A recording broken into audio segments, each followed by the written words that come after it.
Hello, art teachers. Let's make some junk sculpture. Junk sculpture is an open-ended 3D project. It's student-driven and it relies heavily on imagination, creativity, problem solving, and experimentation. Junk sculpture works with a variety of materials. It's great for recycling, using up leftovers, using those strange donations that you don't know what to do with, and really cool things you get that you don't have enough for the whole class to do the same thing. Everything they make is one of a kind. Besides using up junk, leftovers, and odds and ends, the goal of junk sculpture is problem solving, ideation, creativity, and also this is a great chance to build skills specifically in assembly. You can use tape, wire, glues. They're going to practice cutting difficult things, solving attachment challenges. And if things don't work out, that's not necessarily bad. This project is all about figuring out what works, what doesn't, and what can you do differently. The process is definitely as important as the product. So let's talk about supplies. These are definitely just suggestions. There's no limit to the materials you can use, and mostly I'm going to talk about types of materials. The first thing you need is a variety of bases. This is going to be the strongest part that most things are attached to. You want your base to be sturdy, but it's also good if it has some flexibility or if it can be cut or shaped in some way. You also want it to be something that things can be attached to. King materials are great. Your cafeteria is likely to have a supply of things that might be left over or they're throwing out. Basic picnic supplies are good. I start collecting things a few months before this project comes up in the calendar. Next, you're going to need connectors. These are all the different ways that you can connect the different pieces to the base. I like tape, especially colored tape. I like different kinds of wires. Phone cable is really great. If you cut it open, it's got all these tiny little wires that are easy to cut and bend. Stickers are great. These shaped stickers act like pre-cut little pieces of tape. String, a lot of office supplies will work, like paper clips, brads. As for glue, I only use glue stick for this. I don't use liquid glue, and we never use glue guns in my class. But if you do, glue guns are really strong connectors. And then you just want a variety of other materials. This can be things that you have purchased just for this project, but mostly I use things that I've collected all year long, things that people have donated to me. You want to have a variety of sizes and materials and things that are open to the imagination. I like to have some paper, specifically a heavier weight construction paper or cardstock, because you want something that can, because you want it strong enough for construction. One thing I used new this year is these wheels in the top right corner. I got these on Amazon. They come in a box of 50 axles and 100 wheels. I started with one box as an option, but they were so popular I ended up buying 3 more boxes. They were so great. So I spent a little bit of money on this. It's not necessary to spend a lot of money on this. You can do it very cheaply, but sometimes you find something that's really cool and worth the money. A lot of these materials are accessible to my students all year long to use when we're having open studio time. But when I'm doing a full junk sculpture, I get everything out so it's easily accessible and they don't all have to crowd into this one closet. I've got bins and boxes and drawers. I pull everything out and put it on a big buffet. You can see here I've got a burlap and wire, ribbons, pipe cleaners, straws, foam core, cardboard. And this won't be the same year to year.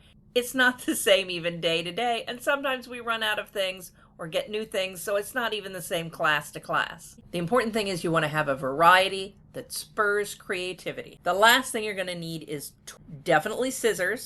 I have a variety of regular scissors, but I also have a nice collection of the medical scissors, also sometimes called trauma scissors.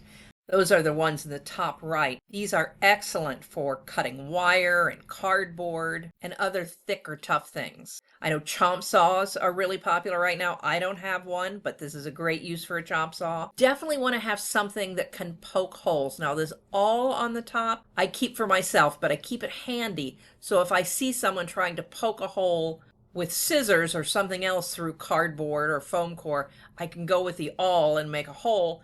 You can always enlarge the hole with a pencil, but poking holes for attaching things will be very important in this project. Also, if I see a student trying to cut a long line of cardboard or foam board with the scissors, I will offer to chop it on the guillotine cutter.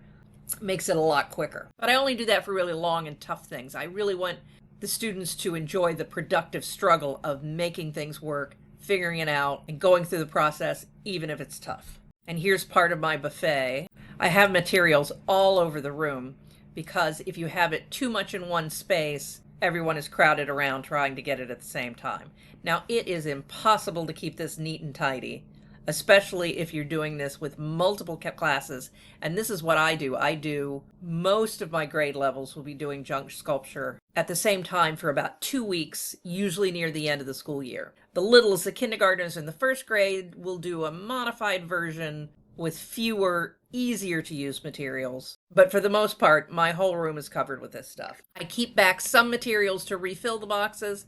Other boxes, when they're gone, they're gone. Also, because I'm doing this at the end of the year, this is the period when the other teachers are organizing and cleaning out their classrooms. I put out the message that I want anything that's junk, leftover, scrap in their room. So during this process, I'm getting new materials. Last year, one teacher gave me a whole bunch of these little plastic airplanes that she had for prizes. That was a big hit. I've got eyeball stickers and, of course, regular googly eyes. This hat cracks me up. It's got a piece of vinyl, paper plate, bulletin board edging, a bunch of blue pipe cleaners, green tape, and who knows, there might be something else in there. It's so fun watching all the students look at the same collection of materials and end up making things that are totally different. So here are some tips for supply management. For really cool things that I've got plenty of, I pre-divide those materials into the number of days that I'm using or hold some back for later classes during the day. If you put everything out at once, all the good stuff gets used up right away, and also the mess can become unmanageable. So I'm on a 5-day rotation, so I portion out a lot of my materials into daily bags or boxes, and I add those in. I also bring in a lot of grocery bags because many students will make multiple things that are hard to carry, or they will make big, awkward things that I'm afraid they're going to fall apart getting home. So it's good to have a supply of the cheap plastic bags. If you're using pool noodles, which are a wonderful material, you want to cut those into smaller chunks before the kids get there. These slice really easily with a bread knife or a steak knife.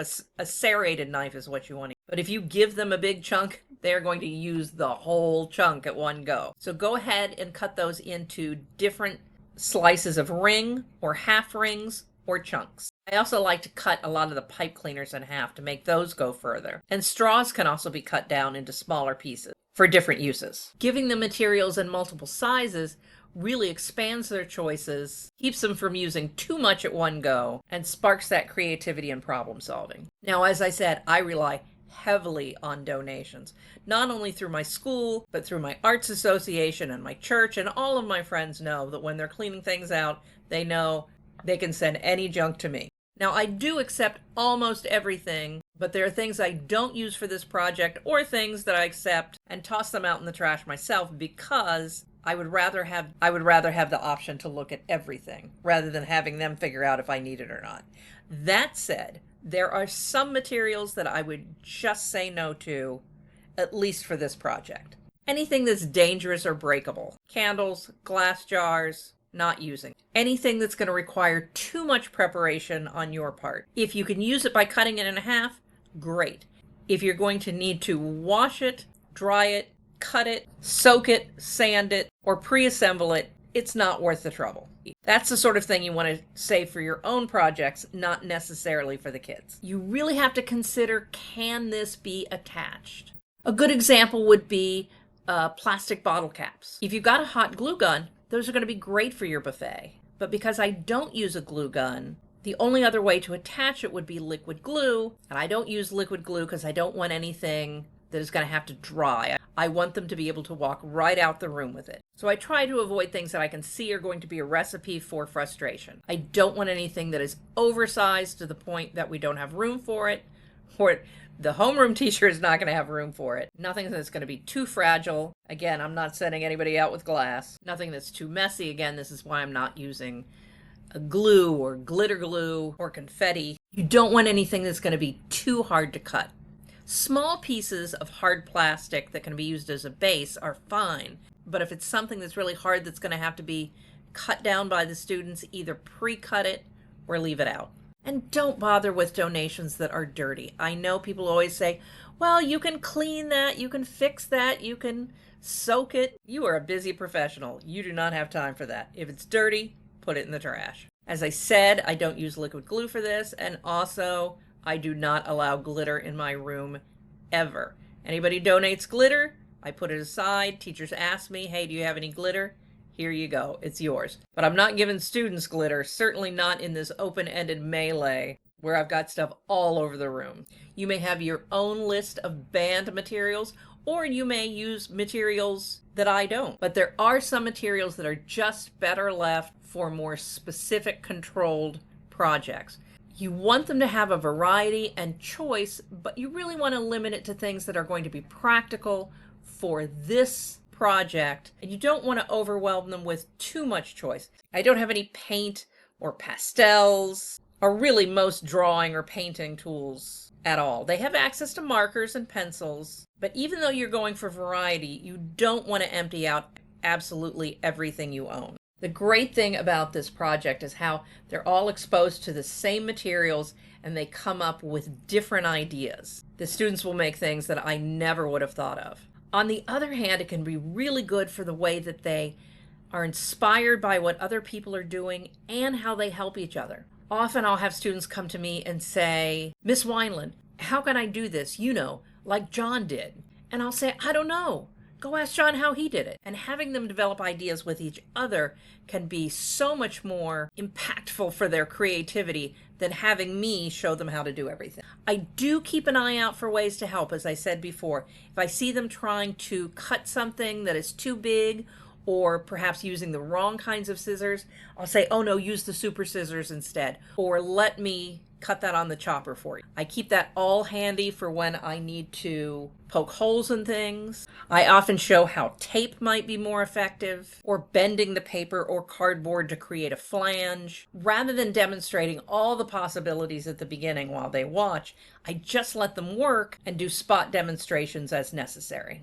As I said, you do want to reserve some materials so that everybody has a supply, but this is not a time to be worrying about waste. Don't put out anything you are not willing to use up, because not everything is going to work. A lot of stuff is going to get cut up and not used.